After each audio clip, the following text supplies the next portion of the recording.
Hello बच्चों, चलिए प्रश्न को पढ़ते हैं और समझते हैं। प्रथम एन प्राकृतिक संख्याओं का प्रसरण ज्ञात कीजिए। तो यहाँ पर हमें एन प्राकृतिक संख्याओं का प्रसरण ज्ञात करना है बच्चों। प्रश्न को हल करने से पहले प्रश्न के लिए हम मुख्य अवधारणा देख लेते हैं बच्चों, जिसकी सहायता से हम इस प्रश्न को हल करेंगे। ठीक है बच्चों, तो देखो मुख्य अवधारणा इस प्रश्न के लिए क्या होगी। तो बच्चों हम सबसे पहले प्रसरण ज्ञात करने का सूत्र इस प्रश्न में लिखेंगे। तो देखो सबसे पहले तो बच्चों जो प्रसरण होता है उसका सूत्र देखिए क्या होता है। प्रसरण प्रसरण को बच्चों हम सिग्मा की घात 2 से भी व्यक्त करते हैं, और इसका सूत्र होता है हमारे पास 1/n सिग्मा एक्स आई का वर्ग। और यहाँ पर बच्चों आई बराबर 1 से n तक होगा। उसके बाद माइनस सिग्मा आई बराबर 1 से n तक एक्स आई बटा n। और यहाँ बच्चों पूरे का क्या हो जाएगी, पूरे की घात हो जाएगी 2। तो बच्चों यह हमारा प्रसरण को ज्ञात करने का सूत्र है। ठीक है बच्चों, उसके बाद देखिए हमें दो सूत्र और बच्चों पता होना चाहिए। उन दोनों सूत्रों को भी मैं यहाँ पर लिख देता हूँ। देखो हमें पता है सभी प्राकृत संख्याओं का योगफल 1 प्लस 2 प्लस 3 प्लस, और बच्चों इस प्रकार अगर हमारे पास n प्राकृत संख्याएं होती है तो इनका योगफल होता है n प्लस 1/2 होता है।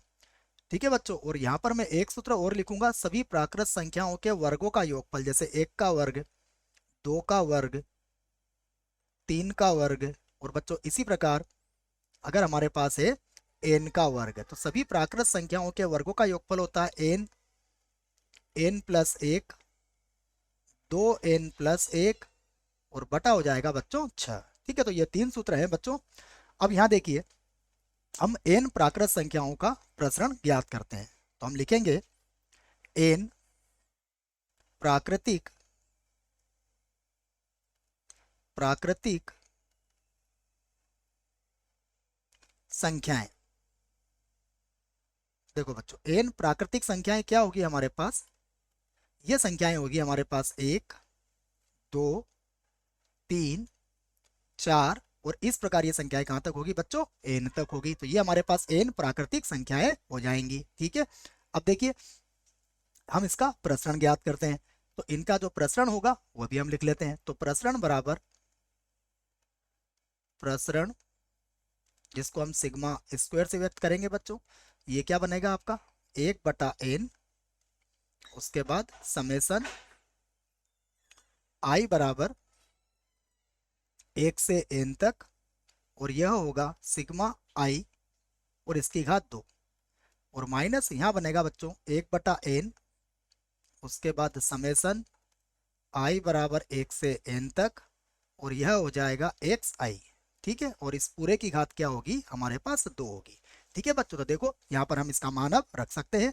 तो हम इसे लिखते हैं बराबर 1/n, और यहाँ पर क्या आ जाएगा बच्चों, सभी प्राकृत संख्याओं के वर्गों का योगफल 1 का वर्ग प्लस 2 का वर्ग, और इसी प्रकार बच्चों ये होगा प्लस n का वर्ग।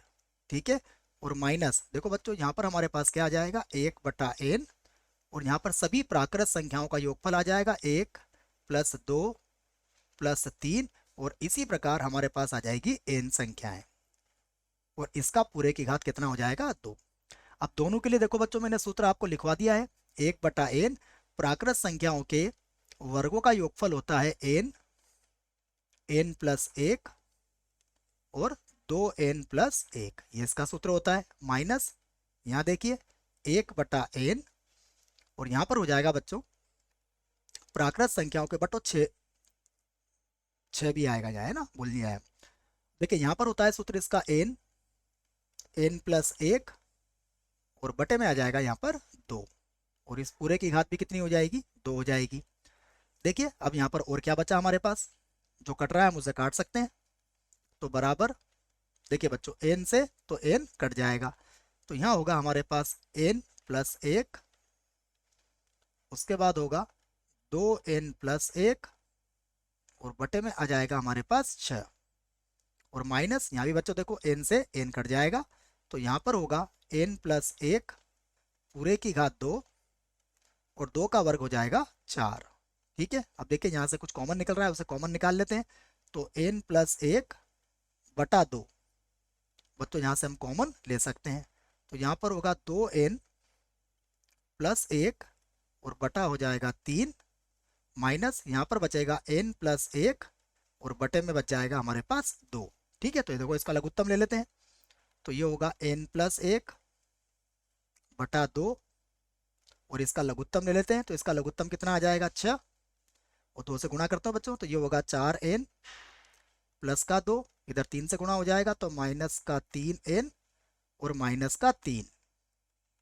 ठीक है, घटा लेते हैं इसको, देखो तो ये 4n में से 3n जाएगा तो कितना बचेगा n, और 3 में से 2 जाएगा तो -1। तो देखो हमारे पास क्या बचेगा, हमारे पास बचेगा n प्लस 1 बटा 2 और हमारे पास इधर बचेगा n माइनस 1 और बटे में आ जाएगा। अच्छा, तो देखो बच्चों यहाँ पर हम सूत्र से इसको इस प्रकार भी लिख सकते हैं, हम इसको लिख लेंगे n की घात 2 माइनस 1 की घात 2 और बटा हो जाएगा हमारे पास 12। ठीक है ना बच्चों, यहाँ पर हमने सूत्र कौन सा लगाया है, हमने सूत्र लगाया है a minus B, A plus B बराबर कितना होता है a की घात 2 माइनस b की घात 2, यह सूत्र हमने यहाँ पर लगाया है।